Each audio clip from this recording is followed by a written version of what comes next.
আগরতলা শহরবাসীকে আধুনিক বিজ্ঞানসম্মত এবং উন্নত নাগরিক পরিষেবা প্রদান করার ক্ষেত্রে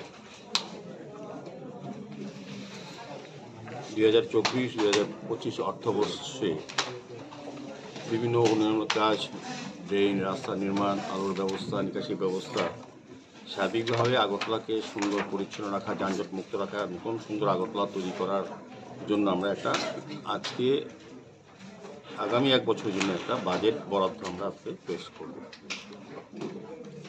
তারপরে আগামী 11 তারিখ আলোচনার ভিত্তিতে সেটা গৃহীত হবে।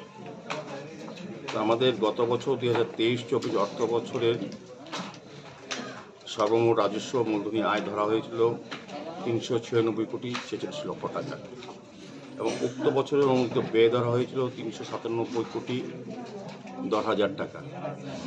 ঘাটতি ছিল 55 লক্ষ 22,000 টাকা।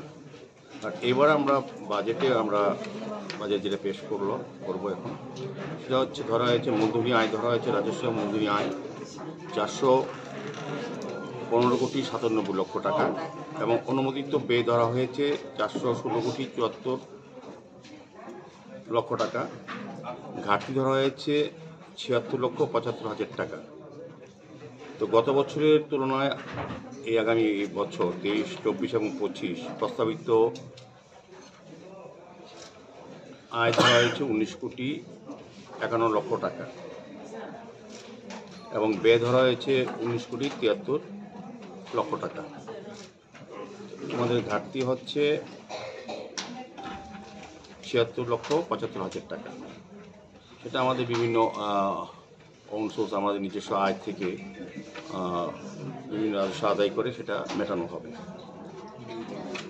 আগামী অর্থ বছরে নতুন উন্নয়ন প্রকল্প হাতে নেওয়ার কারণে বাজেটে ব্যয় বৃদ্ধি করা হয়েছে। এতে করে বাজেটে ঘাটতি 76 লক্ষ 75 হাজার টাকা অনুমিত হয়েছে, যা আগরতলা পৌর নিগম তার নিজস্ব আয় উৎস এবং সরকারি অনুদান প্রাপ্তির মাধ্যমে পূরণ করা হবে।